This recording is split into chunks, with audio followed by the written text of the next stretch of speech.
Sathyajothi films பிரம்மாண்ட தயாரிப்பில் தனுஷ் நடிக்கும் கேப்டன் மில்லர் உலகமெங்கும் வெற்றி நடை போடுகிறது.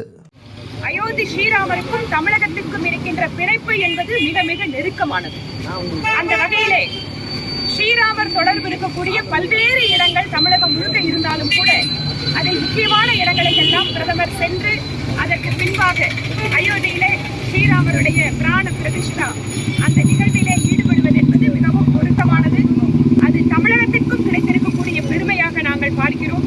கடந்த 10 நாட்களாக விரதம் இருந்து நாட்டினுடைய பிரதமர் அவருடைய எந்த பணிகளிலேயும் தொய்வில்லாமல் நேற்று மட்டும் பார்த்தீங்கன்னு சொன்னா மகாராஷ்டிராவில் 2, அதுக்கப்புறம் பெங்களூரு, அதுக்கப்புறம் சென்னை என்று தொடர்ச்சியாக அவருடைய பிரதமர் பணியை எந்த இடத்திலேயும் குறைவில்லாமல் செய்து கொண்டு அதே சமயம் இந்த நாட்டினுடைய மிகப்பெரிய நிகழ்வுக்கு ராமர்பிரான் தொடர்புடைய இடங்களுக்கு வருவது என்பது தமிழகத்திற்கு கிடைக்கக்கூடிய ஒரு மிகப்பெரிய வாய்ப்பாக பெருமையாக பார்க்கிறோம்.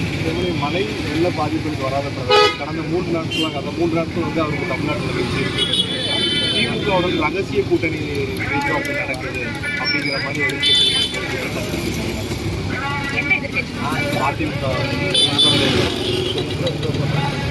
அதாவது ஒரு தேசிய அளவிலான நிகழ்வு மாநில அரசு தான் அதை வந்து முன்னெடுப்பு செய்யும். அந்த வகையில ஒரு அரசு நிகழ்ச்சியில மாநிலத்தினுடைய முதல்வரும் பிரதமரும் கலந்து கொள்வது என்பது சாதாரணமாக நடக்கிறது தான். இதுல கூட்டணி அப்படிங்கிறதோட பொருத்தி பார்க்கறதுக்கான வாய்ப்பு இருக்கிறது எங்களுக்கு தெரியல. 2வது மழை வெள்ளம் இதுக்கு எல்லாமே தேவையான உதவிகளை பிரதமர் செய்து கொண்டுதான் இருக்கிறார். வெள்ள பாதிப்புகளுக்கு நீங்க உடனடியாக அதுக்கான ப்ராசஸ் ஆரம்பிச்சிட்டாங்க. உடனடியாக கொடுக்க வேண்டிய தொகையும் பிரதமர் கொடுத்திருக்காரு. இது வந்து ஒரு மிகுந்த முக்கியத்துவம் வாய்ந்த ஒரு நிகழ்வு. அதற்காக ஸ்ரீராமர் தொடர்பு இருக்கக்கூடிய இடங்களுக்கு தானே வந்திருக்காரு. தமிழ்நாட்டுக்கு அது பெருமை தானே. அதனால் கொடுக்க வேண்டிய அக்கறையை தமிழகத்திற்கு கொடுக்கிறார், கொடுக்க வேண்டிய நிதியை கொடுக்கிறார். அதே சமயம் ராமபிரானுக்கு அயோத்தியிலே கோயில் கட்டுகின்ற பொழுது தமிழகத்திலிருந்து பல்வேறு விஷயங்கள் அங்க வந்து நெருக்கமாக இருப்பதற்கான அந்த அந்த பெருமிதமான அடையாளங்களோடு அவர் செல்வது என்பது தமிழகத்துக்கு கூடுதல் சிறப்பு. தேர்தலை மையப்படுத்தி தான் ராமர் கோவில் அவசர கதியில் தேசிய அளவில் கட்சிகள் ஒரு கருத்து. அதாவது உச்சநீதிமன்றம் தீர்ப்பு கொடுத்ததற்கு பின்பாக அதற்காக ஒரு கமிட்டி நீதிமன்றமே அமைத்து அந்த கமிட்டி அவர்கள் ரொம்ப வேகமா வேலை பண்ணியிருக்காங்க. இதுல அரசாங்கத்தோட பங்கு அப்படிங்கிறது எதுவும் இல்லை. அரசாங்கம் ஒரு மாநில அரசு அவங்களுக்கு என்ன உதவி வேணுமோ வரைபடத்துல உடனடியாக அவங்களுக்கு அனுமதி கொடுக்கறது மற்ற உதவி பண்ணுவாங்க. ஆனால் முழுக்க இதனுடைய நிர்மாண கமிட்டி இவங்க வந்து ரொம்ப வேகமா வேலை பண்ணியிருக்காங்க. அதற்கான தருணம் வந்துவிட்டது. அதனால எல்லாத்தையும் எலெக்ஷனோட பாத்தீங்கன்னா இந்த நாட்டுல எதுவுமே பண்ண முடியாது. ஏன்னா வருஷம் முழுக்க எலெக்ஷன் வந்துட்டே இருக்கு. இதுவே இன்னும் 3 மாசத்துக்கு முன்னாடி பண்ணியிருந்தா 5 மாநில தேர்தல் வருது அதுக்காக பண்ணீங்களான்னு கேட்பாங்க.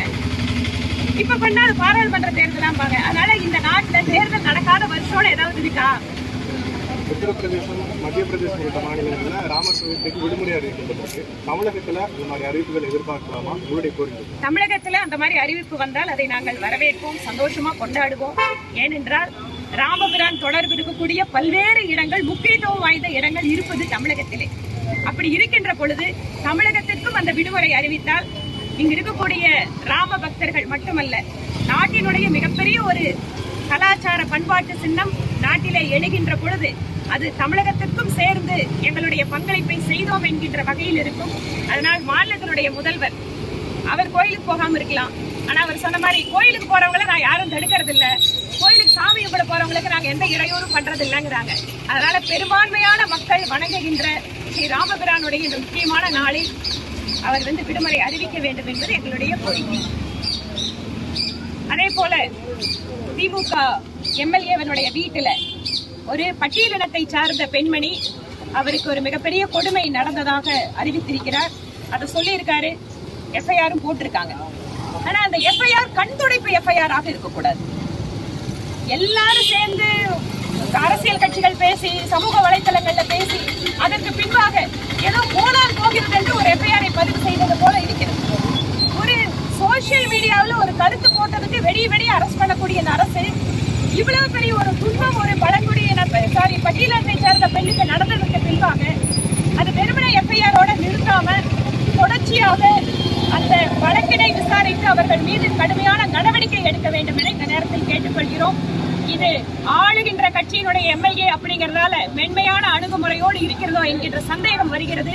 உடனடியாக எஃப்ஐஆரை தொடர்ந்து மேற்கொண்டு எடுக்க வேண்டிய நடவடிக்கைகளை எடுக்க வேண்டும் எனவும் இந்த நேரத்தில் தமிழக சத்யஜோதி பிலிம்ஸ் பிரம்மாண்ட தயாரிப்பில் தனுஷ் நடிக்கும் கேப்டன் மில்லர் உலகமெங்கும் வெற்றி நடை போடுகிறது.